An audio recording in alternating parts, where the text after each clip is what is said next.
بسم الله الرحمن الرحیم. لکه څنګه چې تاسو ته معلومه ده چې د ادب کیسیر فاروق سرور د عالمي ادب کوم ستوري چې دي، کوم مخکشه خلک چې دي، هغه یې څېړلي دي. په دې حواله باندې موږ هر یو جلا جلا دغه د مخکش چې دی هغه رامخته کړی دی، دانشور چې دی رامخته کړی دی. نن موږ یو بل دانشور چې دی هغه رامخته کوو. راځو.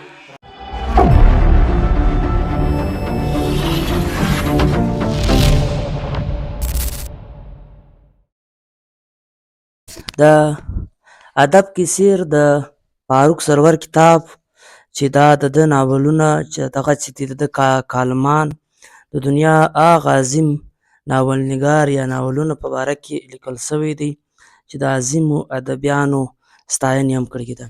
نن په دې کتاب کې ادب سیر په دا کې موږ نن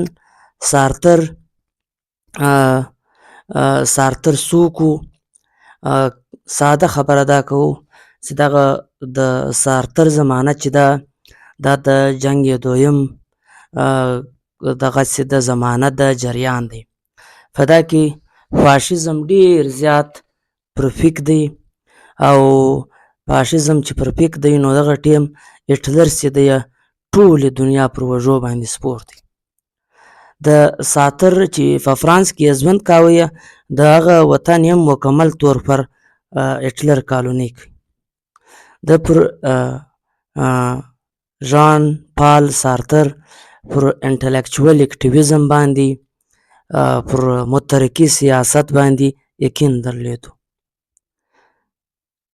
انسانیت دوستو، له جنګ څخه سخت نفرت کول، او د سامراجي استعماري دنیا چې کوم طریقه کار دی یا د جنګ ورادات یا دوی چې کوم ټیکټکس استعمالوي په هغو یې ډېر زیات سر خلاص وي.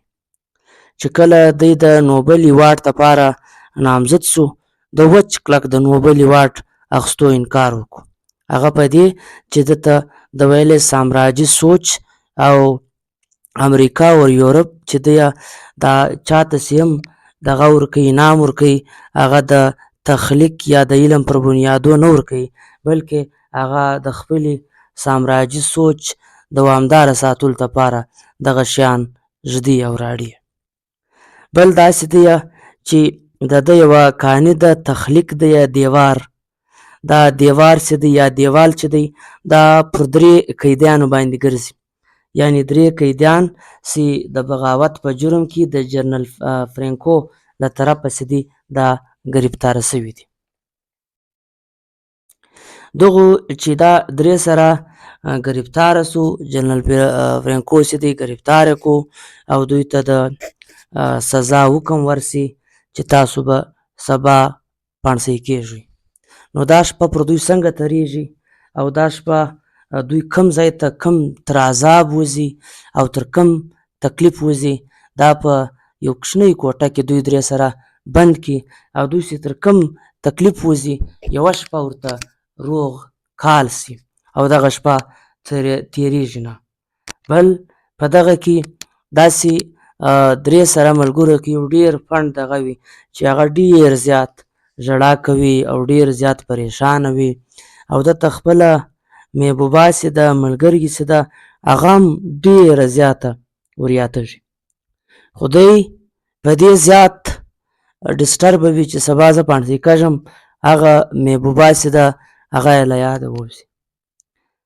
تاسو ته د یاد وي چې دا سزای موت چې دی دغو 3 سره ته دغه کوي، اعلان کوي او د دې سبا به پانسۍ کېږي. خو دغه پانسۍ چې ده دا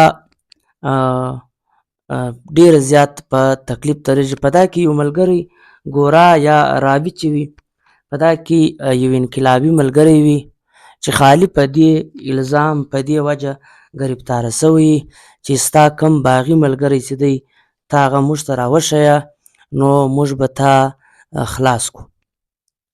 دی ورته وایي چې هغه زما باغي ملګری چې دی هغه به لا یو ځای مړ وي یا به یو ځای پروت وي یا به یو ځای جیل وي، خو ما ته یې بلکل صحیح درک نه دی معلوم. تاسو د دې اندازه لګواستئ چې د وجود یا د انسان د وجود لپاره نظریه او فکر څومره ضروري دی. یعنی دی د خپلې نظریې او د خپل فکر دپاره هغه خپل ملګری چې دی هغه په یوه صورت د لاسه نه ورکوي. بله وار دغه چې دی خو خیر دی ډېر زیات تنګوي چې وروره موږ ستا سزا در معافوو، موږ ستا جبر در معافوو، موږ ستا هر څه معافوو، خو ته خالي دا یو کار وکړه چې دا ستا ملګری راوښوه. دی صفا انکار ورته کوي او وروسته بیا دی خلاصه شي.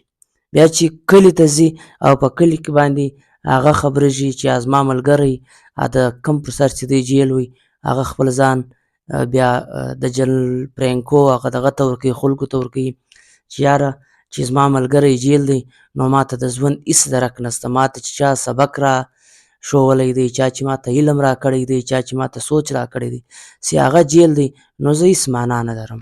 نو دغسې کې دی خپل ځان او خپل وجود هم دغسې دی بېکاره ګڼي. یعنې یو ملګری پر سزای موت پر ګاټ ولاړ دی د خپل ملګري دپاره سر قرباني، او بل هلته د باندې دی چې خپل ملګری جړ سوی دی د هغه دپاره هر څه ته تیار دی. نو دغه کیسه چې ده دغه دیوار چې دی دا د ژان پال سارتر دغه یو تخلیق دی، ترقي پسند ادیب و، مارکسیسټ و، د محکوم مقاومو د تحریکو دپاره یې بلا ډېر زیات کار کړی دی او ډېر سخت ورسره درېدلی دی. د فرانس بینن ریچارډ ابدارت باندې چې کومه سیریزه لیکل سوې ده دغه هم پال سارتر لیکلې ده. دی د وجودیت له بانیانو څخه دی. دوی وایي د وجود دپاره سوچ ډېر ضروري دی، ورنه دا که سوچ نه وي دا وجود چې دی دا ډېر زیات بېکاره او په هېڅ دغه نه دی. پال سارتر یو انقلابي دانشور او د محکوم مقاومو د مترقي سیاست پلوه یو دانشور پاتې سوی دی چې له فرانس سره یې تعلق وي. دغه فاروق سرور همدومره مختصر په دې حواله باندې ډسکشن کړی دی د خپل کتاب ادب کې سیر.